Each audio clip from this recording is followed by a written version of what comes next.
It has been generally accepted that if Nigeria is to make rapid progress on all fronts internally, and if she is to make her mark on the continent of Africa, and indeed in the Committee of Nations, then her youth must be fully mobilized and be prepared to offer willingly and without asking for rewards in return, their best in the service of their nation at all times. The establishment of the National Youth Service Corps is the first step towards the realization of this lofty goal. In conclusion, I wish to assure you, Mr. Chairman, and members of the Directorate of the National Youth Service Corps, of the full support and cooperation of all the governments in the Federation in your undertakings. Yours is not an easy assignment, and the whole world will watch to see what you make of this bold and challenging venture. God willing, you will not fail. I wish you the very best of luck, success, and God's blessings. Thank you very much.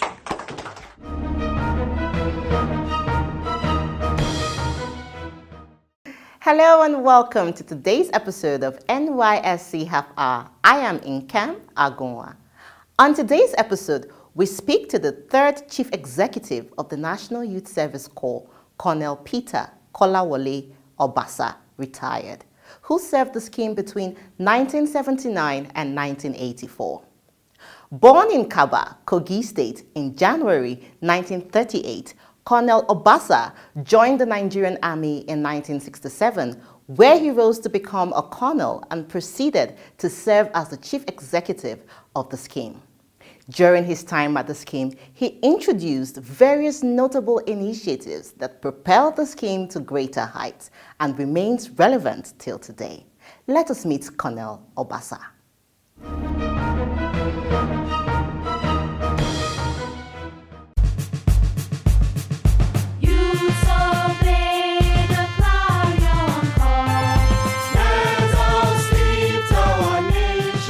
The scheme was established by General Yakubu Gowon when he was head of state in 1973.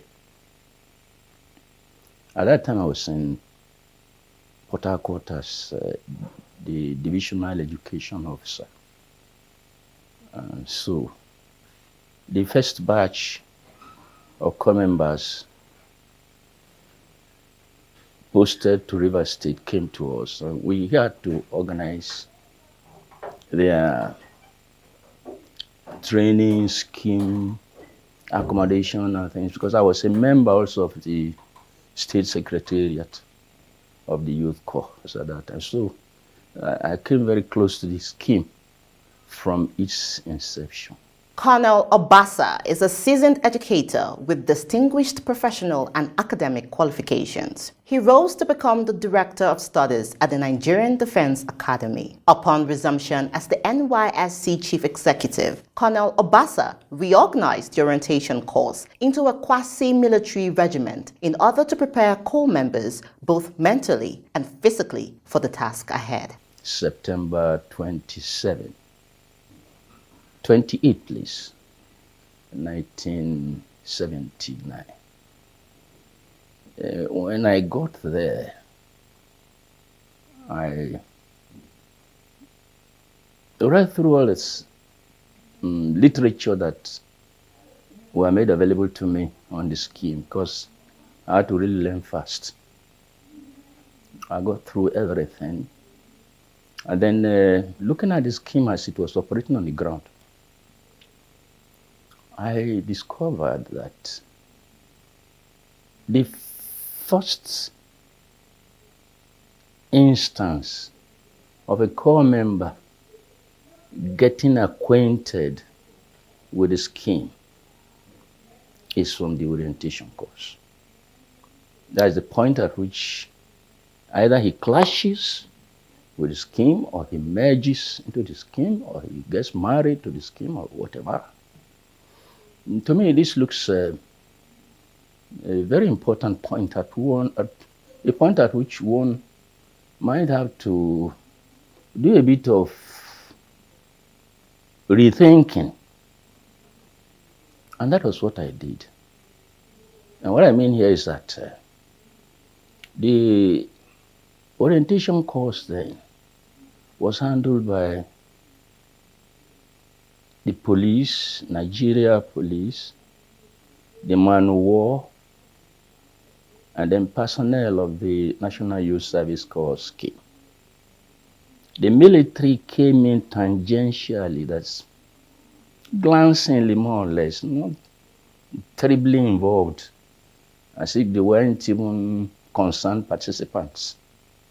So, and I thought that a scheme of this nature, which to my mind looked like a quasi-military institution or organization, should have more of a military content in its training. So I asked Army headquarters to assist me, and they sent me 2 officers from the training branch to help me figure out or fashion an orientation course scheme or timetable for 4 to 6 weeks of the National Youth Service Corps. We sat down in my office and then we did everything that we could do. And we introduced so many things in the orientation course, such that if you went into the camp, you would discover that this camp was more of a military camp than any other thing. And you see, things like route march came in there.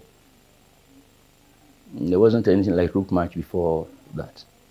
And the route march was to take corps members through route march, the distance of which should be from 3 to 6 kilometers every day in the morning. That came in. Then we added a few other things of military interest. Even there were some tactical training, but those ones were withered out later on. And of course, when you do this, you have to bring in instructors who are capable of handling these things.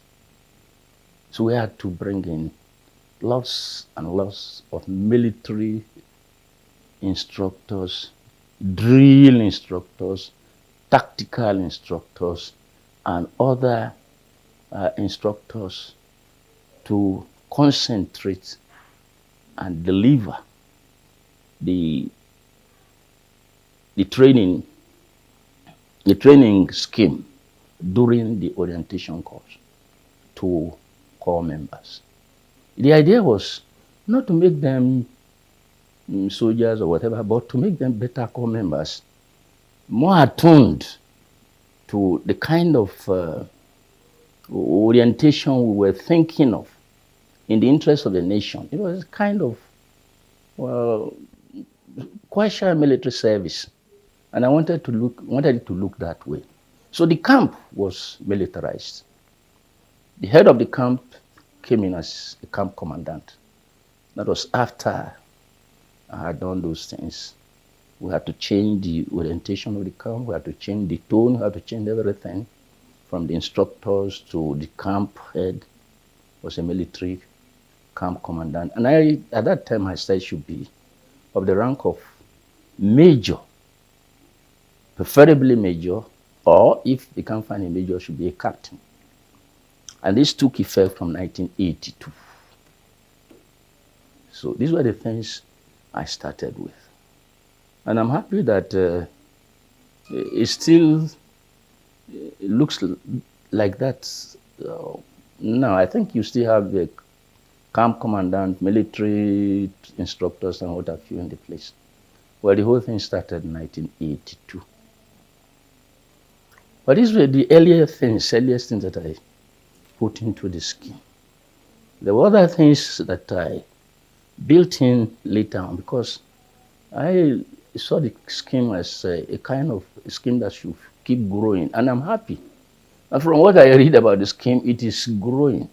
there are new items coming in, there are new ideas coming in, there are new things coming in, which I think is fantastic and a credit to the those running the scheme, particularly the Director General and his staff. They are making the scheme a viable and veritable scheme. I'm happy to see that. Nigeria serves, Nigeria we serve.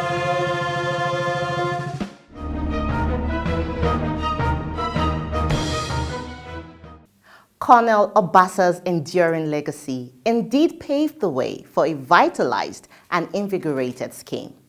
Thank you, sir, for your illustrious contribution towards the growth and development of the scheme.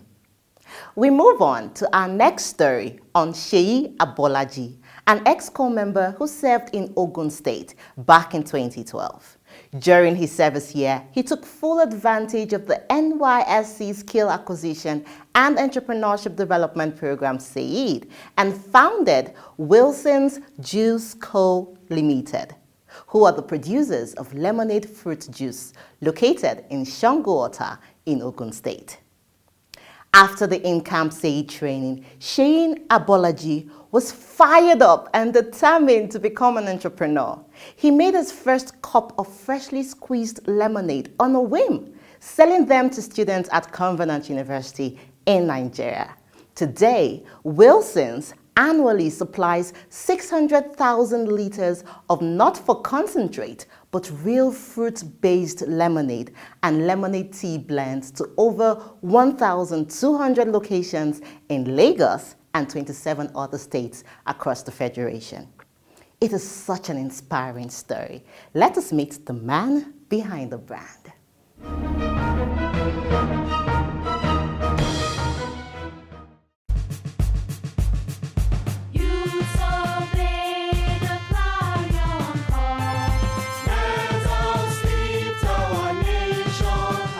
My name is Seyi Abolaji.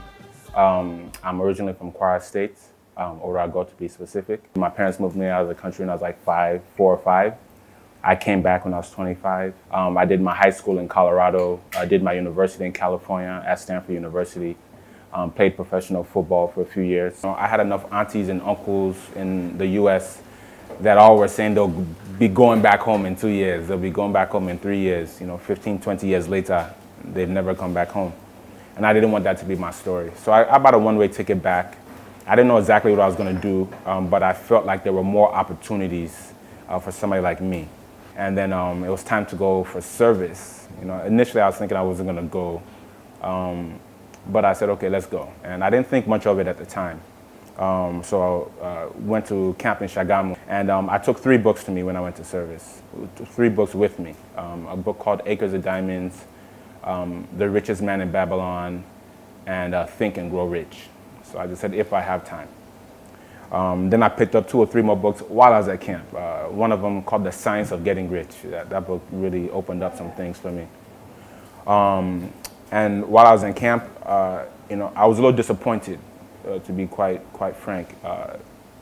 Most of the people that were there, I was shocked. Many people weren't that sharp. That was my first opportunity to get to be around a bunch of Nigerians my age. I've always moved with older people. I don't have friends still here, so I figured it would be an opportunity to make friends. But I realized we were just moving on different frequencies. Most of my cohort were focused on what was wrong and could only talk about what was wrong. That was the first year that SAED came up, and they were saying, yeah, there could be a 1,000 Naira grant or 10,000, some grant. And I was like, wow, somebody's ready to give you 100,000 as a grant?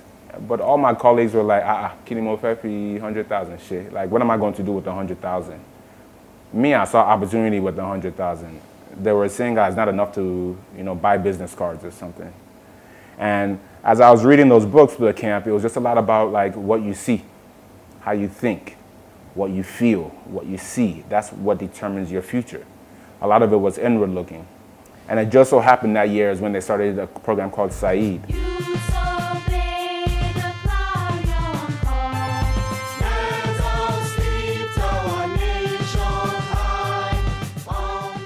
skills acquisition and entrepreneurship development, or something like this.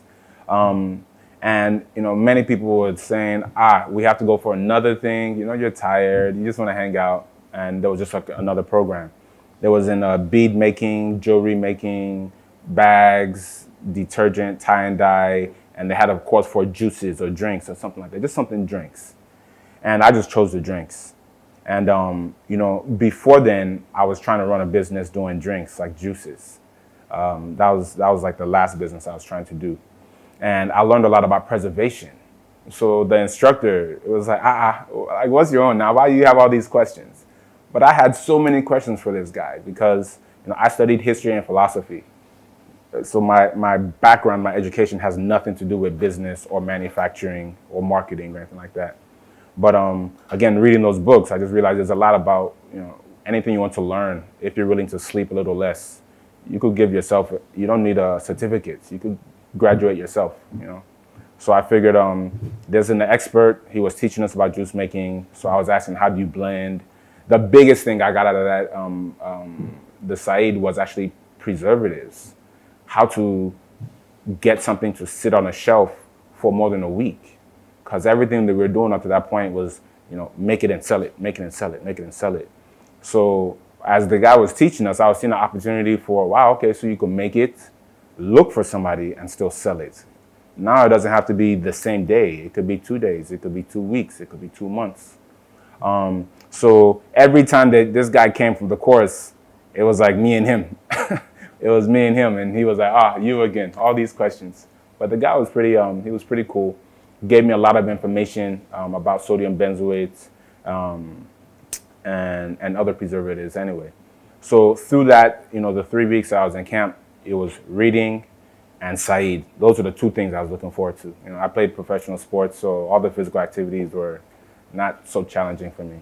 But the reading and the training, that gave us the confidence to try to get NAFDAC. We got NAFDAC in 2013, and that allowed us, so that learning about the preservatives gave us the insights for, okay, now we could have a product that's not only sold one-on-one, but could be sold on shelves. And with that confidence, we started pursuing NAFDAC. I made Mrs. Samuel. She was not the camp director, but she was one of the ladies at the camp, like a big auntie to us. Just kept on encouraging me. Like she came to visit before and just saying, oh, wow, you have a good idea. Why don't you try to do more with it? So it's like a lot of encouragement, a lot of support, not necessarily financial, but that, that backing of, hey, this is something that you could do. This is something that could work. The company locally sources all its ingredients, helping support a network of hundreds of local farmers, while its production facility employs a Nigerian workforce of over 50 people, more than 60% of whom are women. Started in a little kiosk, 1-2 people. At a point in time, even early this year, we had about 70-something people on our payroll. Since February to now, it's been a little tough with inflation and prices of everything going up. Right now, I think we may have 30 or 40-something people on our payroll. We have hundreds of farmers around the country that are supplying us lemons, limes, hibiscus, and different ingredients that we use for our products. This is, 9 years later, and we keep growing. The brand keeps growing. We're able to impact more people. And even now, with what Nigeria is going through, we still see opportunities for growth. And all of that was like a heavy foundation of even going those 3 weeks in service at the camp, actually. Those 3 weeks at the camp, there were different sets of challenges. I lived in a place we dubbed Hotel Rwanda. Just everybody was sleeping on top of each other. Everything was just so, tight. But there were a few people through the camp that were focused on, hey, I'm going to use these 3 weeks to get ahead. There were a lot of people that said, and found reasons why those 3 weeks were wasteful. But I know for me, it just gave me an opportunity to really focus on, hey, what other potentials are there with this? It was a very small business in a little kiosk that we were thinking about at the time. But with those skills, it kind of helped us paint a bigger picture for what the business could be. And like I said, now, hundreds of lives impacted through even just our farmer network, mainly women in rural areas that are supplying all the citrus. The guys get involved with the carrying of the bags and the transporting them, you know. But everybody that we speak to, you know, one lady that supplies us 50 bags is actually working with probably 100 to 150 people, gathering 2-3 bags from each of them, right? Or 2-3 people coming together to get one bag filled, you know. So it's been quite a journey. It's been quite a journey. I have been with Wilson's for I think 8 years now, or close to 9 years. So working with Wilson's have been the greatest achievement in me. I started working with Wilson's when I finished my secondary school. I've achieved a lot of things working with Wilson's. I got married working with Wilson's. I have kids now. Also, my educational background, I had my certificates, still working with Wilson's. I did a part-time studying banking and finance, both my HND and my ND. So, not really about the certificate, but the knowledge I've derived working with the MD of Wilson's, Mr. Seyi Abolaji and Mr. Seun Abolaji. They've really been a mentor to me. Working with Wilson has been so much wonderful. As a trained scientist and a biochemist, I've always wanted to work in a system where I can give back to the society. And I've been so much fulfilled ever since I've been working with Wilson Cooperative Company Limited here. I've been so much given to society through production of healthy products of natural origin. So the most great part of it is we've been producing a healthy product of natural origin. Especially it's very natural. That's more vitality, very refreshing, and they contain natural ingredients and supplements necessary for a healthy living. So for diabetes as well as all other health challenging diseases. So there are so much opportunity for youth in this country. So we can tap from any sources. So be it working for yourself or working with a particular company. So ever since I've been here, it has been so much wonderful. Coming in here with the little experience I have, I would say I've acquired much more that has made me more suitable in both small and larger food processing firms. I've been integrated not just in the production processes, but also in the business part of the business. Now we have to interact with vendors, suppliers. We have to interact with the regulatory agencies, and continuous improvement is like a watchword for us. So there's always something to improve on. You're always challenged to be better. Our own uniqueness we have is the fact that our products are natural based. It is solely not from concentrates. So we source our products, our raw materials locally, and we still give it the best quality so that they can compete with other products in the market. And I think we are doing well because we received a lot of positive feedback so far. It's not like there are nothing to be improved upon, but not things that threaten the safety of our consumers. Thank you to NYSC Shagamu Camp specifically is, you know, these people that even thought up the idea of SAED. I wasn't expecting that, you know, and to have that, like even our set, I'm sure it's even better now, but our set being the first set that even had that opportunity. You know, I know that if I didn't learn about preservation at that point in time, I'm not sure we may have still be here, probably would be a little further behind than where we are now.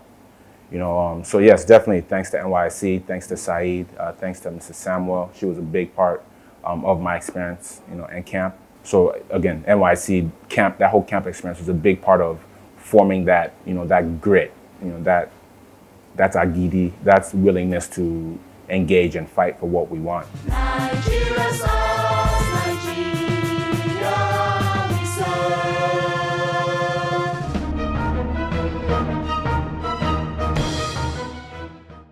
Seyi Abolaji's goal is to position Wilson's Juice Co. Limited as the premier natural beverage company in Africa over the next decade. This idea was birthed during the NYSC in-camp SAED training. Tell me, do you plan to flicker through your phone while the SAED in-camp training is going on? Don't do that. Don't cheat yourself out of a self-reliant future. It doesn't get any better than this. Trust me, take the SAED program seriously. Apply yourself, and you would be shocked that you, yes you, can become a wealth creator, an employer of labor, and a viable contributor to Nigeria's economic development. We will be right back. Join us again. The National Youth Service Corps, a call to service, a call to nationhood. Nigerian youths, stand up and embrace this clarion call. Wherever you are posted, accept it, embrace it. Do not harbor any fears, because your security is assured. Develop common ties with members of your host communities. You would discover that North, South, East and West, we are all brothers with common ties and a shared destiny as one nation. Do not lobby for preferential posting, for it is unpatriotic and illegal. Report at once to the orientation camp as soon as you are posted and contribute your quota to the overall development of our great nation, Nigeria. The National Youth Service Corps, building future leaders. Welcome back, and thank you for joining us on today's episode of NYSC Half Hour. We always love to hear from you. Please write to us on the online handles displayed on your screens right now, and I promise you we would write back. Remember, the safety of corps members in our communities is the responsibility of you and I. Until I see you next time, I am Nkem Agonwa. Stay safe.